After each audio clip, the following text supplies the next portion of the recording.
May kulang pa kaya dito sa mga dala ko? Wala na. Sapat na siguro to.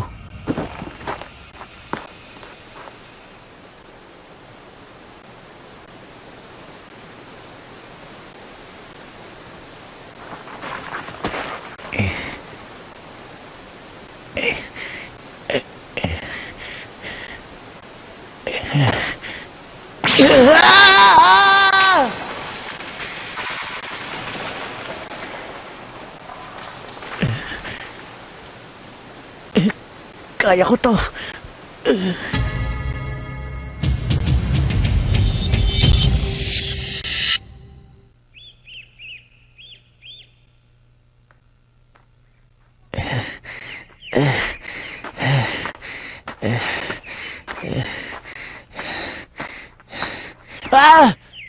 Kung bakit kasi pagkalayo-layo ng bahay mo eh.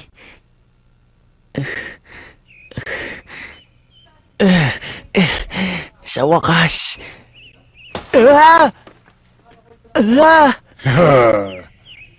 Mahigit isang taon na rin akong hindi nakakakita ng tao. Ano kaya kung ulamin kita?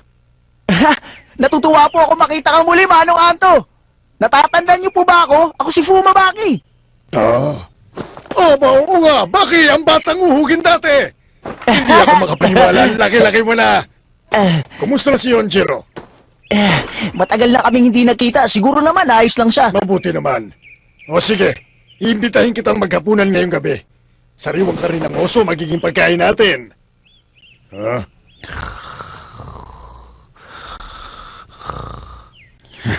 Kawawang bata. Pagod na talaga siya.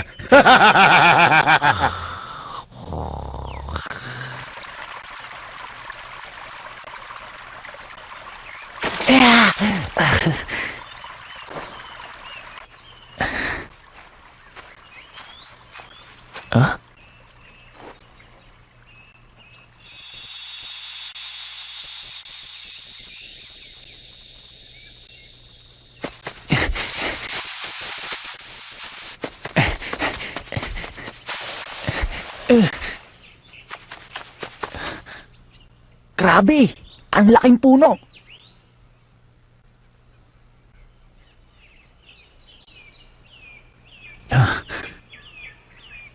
May shortcut akong alam para makarating dito kaagad. Kumusta nang lagay mo? Mabuti. Ang laki ng punong ito Oo, wala siyang kapares. Matanda na ang punong yan. Siguro mga 1,000 taon na. O baka masigit pa. Ganun katagal? Ang mga kauri niyang puno hindi tumatagal tulad niya. Iba talaga siya. Hanggang ngayon matibay pa rin. Kung iisipin mo, sanggol pa lang ang sangkatauhan kung ikukumpara sa edad ng punong ito. Pero mo yon? Baki, ano bang tunay na dahilan at naparito ka? Hindi parang laro ang mabuhay sa kagubatan.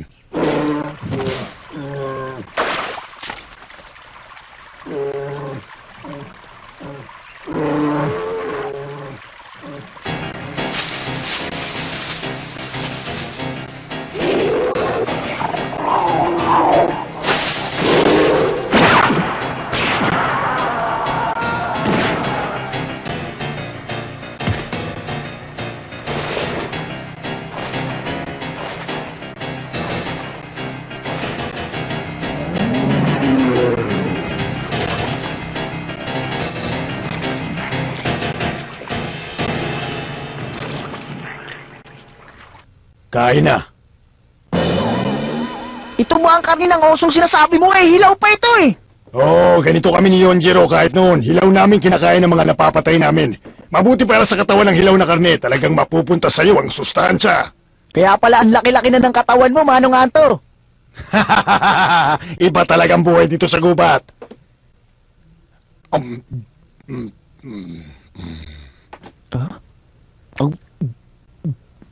Wow! Ang sarap pala! Di naniwala ka na.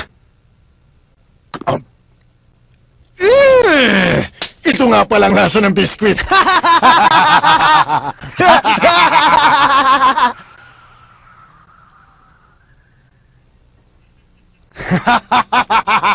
Kung gano'n, napuruan ko pala ng boxer na yon. Oo, pero isa siyang World Heavyweight Champion. Ang hina mo pala. Gusto mo ba siyang balikan? Baki? Bago dumating si Yonjiro dito, kahit sino hinahamon niya, pero akong naging katapat niya. Huh? Manood ka.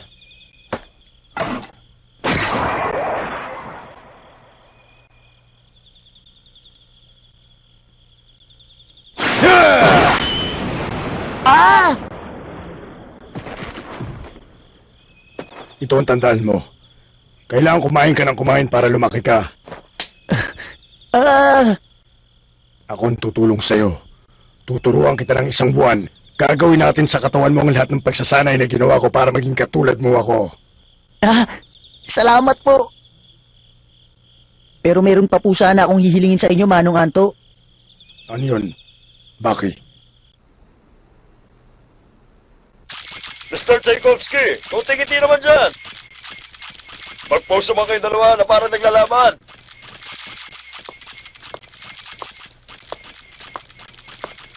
Ma'am Suzy, si Master Baki po. Anong problema?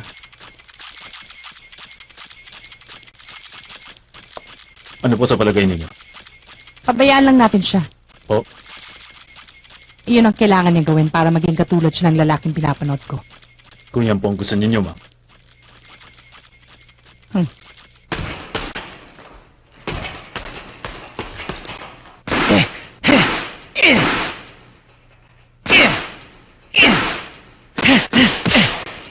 Anong sabi mo?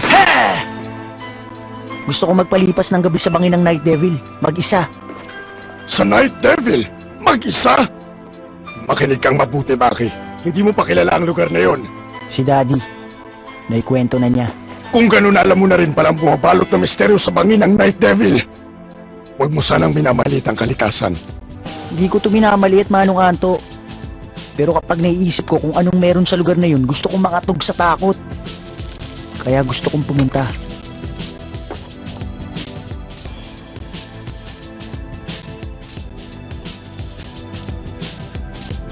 Handa ako sa panganib. Di alimaw na nakatira sa bangin ng Nightcliff. Naikwento rin ba yun sa'yo ni Yonjiro?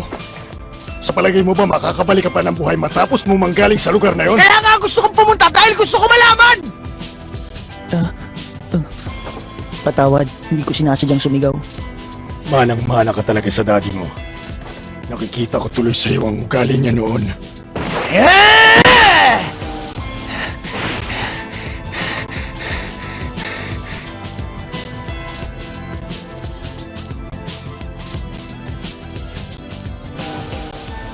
Oh, ang ganda ng gabi.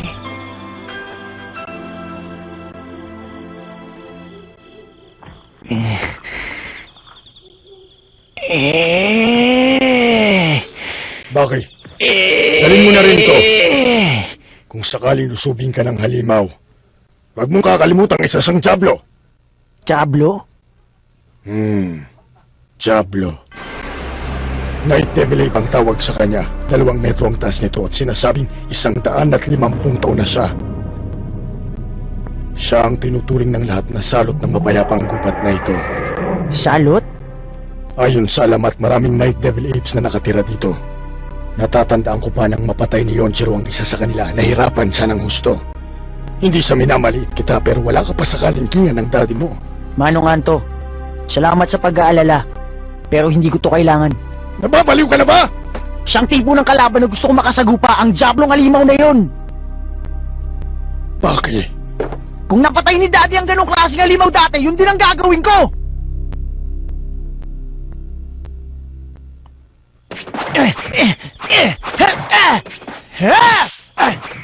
Night Devil, lumabas ka. Di ako natatakot sa'yo.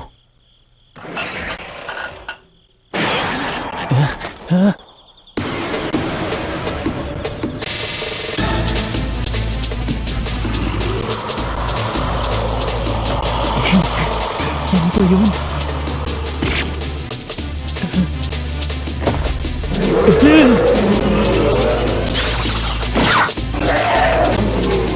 Bakit? Manong Anto! Matigas palang palat mong halimaw ka, ha? Manong Anto!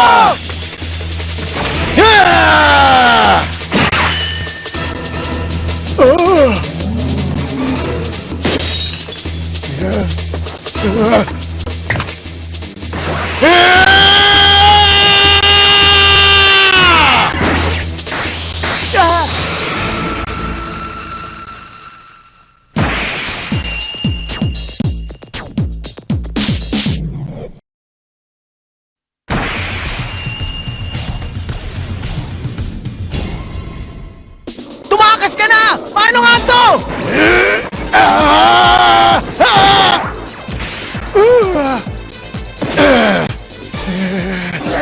Lumayan mo siya!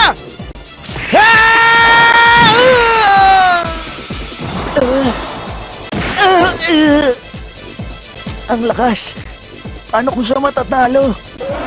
Bakit? Tulungan mo ako!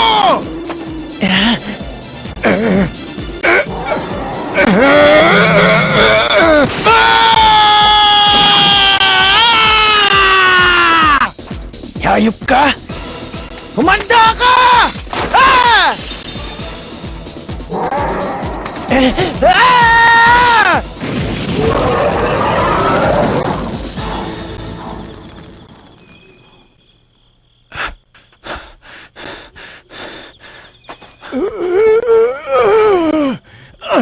Manong Anto! Manong Anto!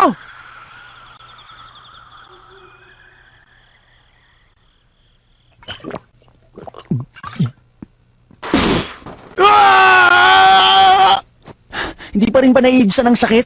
Kailangan kasi natin ng tamang antiseptic. Bakit? Dalhin mo sa akin ang pulbura. Nasa mga kahon sa taas ng tukador. Pulbura? Tanggalin mo mula sa mga bala. Alam ko kung anong klaseng kamandag mayroon ng kuko ng halimaw. Napakaraming mikrobyo ang napupunta sa sugat. Kaya hindi sapat ang first aid para magamot ito ng gusto. Eto na. Maraming salamat. Pakiabot sa akin ang tuwalya ngayon. Eto.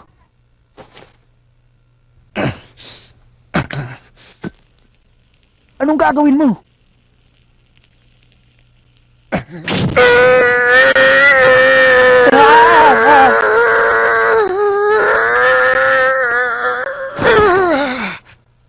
Bakit? Pindutin mo ang pulang buton sa radyong yon. Ito? Eto na. Nagpadala ng SOS si Forest Ranger Antonai. Puntahan niyo siya sa destino niya ngayon din. Opo, parating na po. Malapit na kami, sir.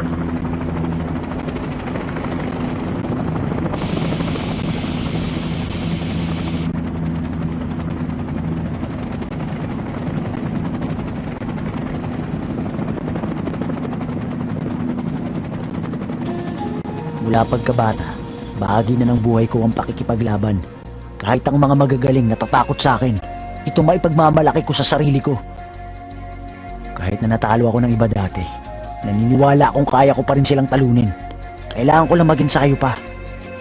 Hindi ako nakakakilala ng takot. Pero ngayon, sobrang nararamdaman kong takot sa halimaw na yun.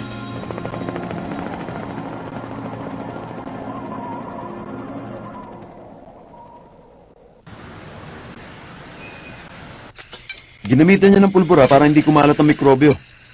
Ayon sa ulat, sinalakay daw siya ng isang halimaw na may 2 metro ang taas. Yan yata ang halimaw na tinutukoy sa mga kwento ng lugar na ito. Bata pa ako, naririnig ko ng alamat na yan. Ang sinasabing halimaw sa bangin ng Night Devil. Talaga? Kapag gustong patunayan ng mga sinaunang mandirigma ang kakayahan nila, pumupunta sila sa bangin ng Night Devil. Pero karamihan sa kanila, hindi na bumabalik ng buhay.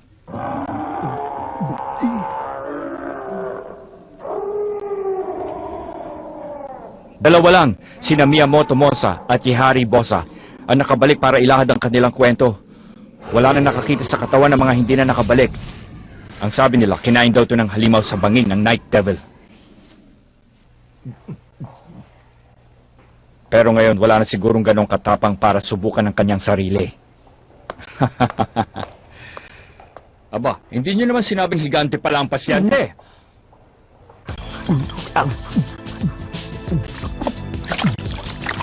Kakain ako ng kakain. Kakain ako ng marami para lumaki ng lumaki ako at maging mas malakas.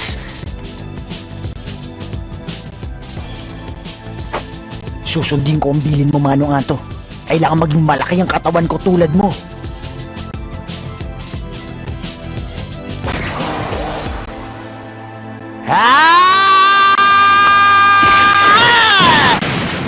Gaganti kita sa halimaw na yon.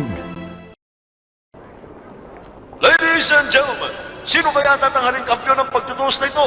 Si Yuri Tchaikovsky o si Charles Bass? Sigurado ka ba na panamig ang turnayong ito? Simulan na ang laban! Mr. Hanayama, simula na po ang laban. Mr. Hanayama?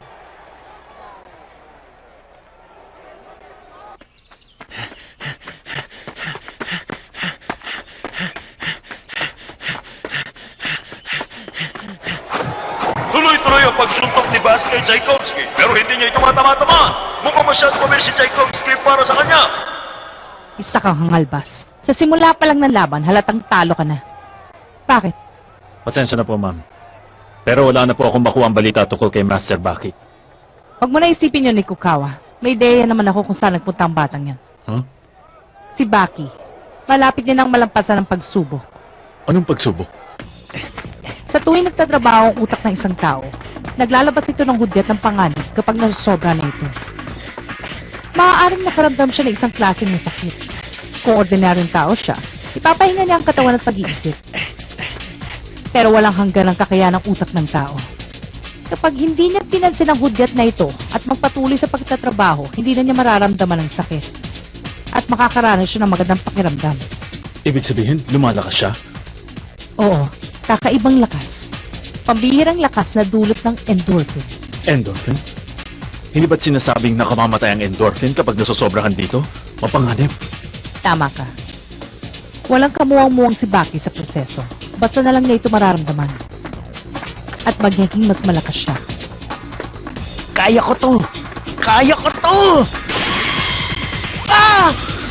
Ano tong nararamdaman ko?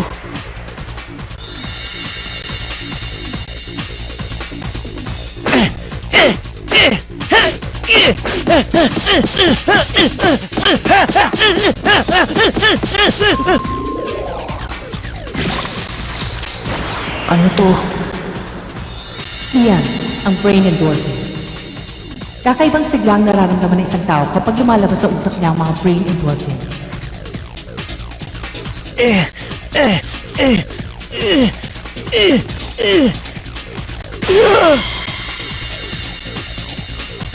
Ang sarap! Ang sarap! Parang ayaw kong tumigil! Parang sinasaniban ako ng kakaibang puwersa. Puwersang hindi mapapantayan. Pero Baki, simula pa lang yan ang pagsubok mo.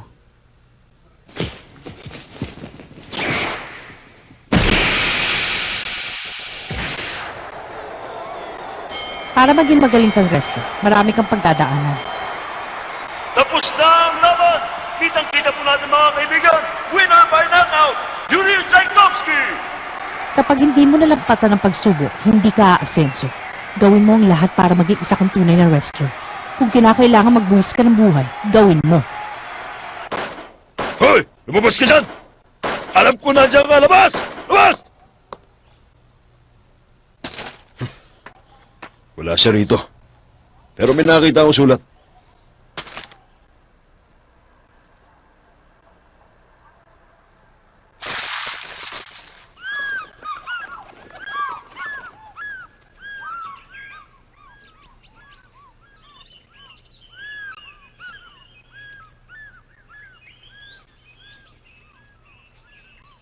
Sige.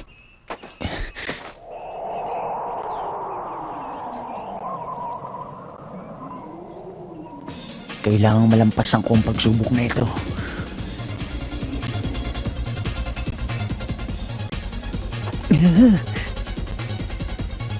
Hindi ko kaya!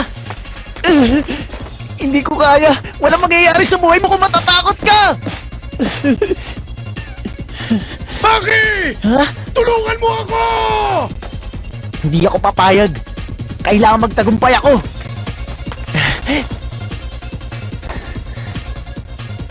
Kahit mamatay ako, gagawin ko to.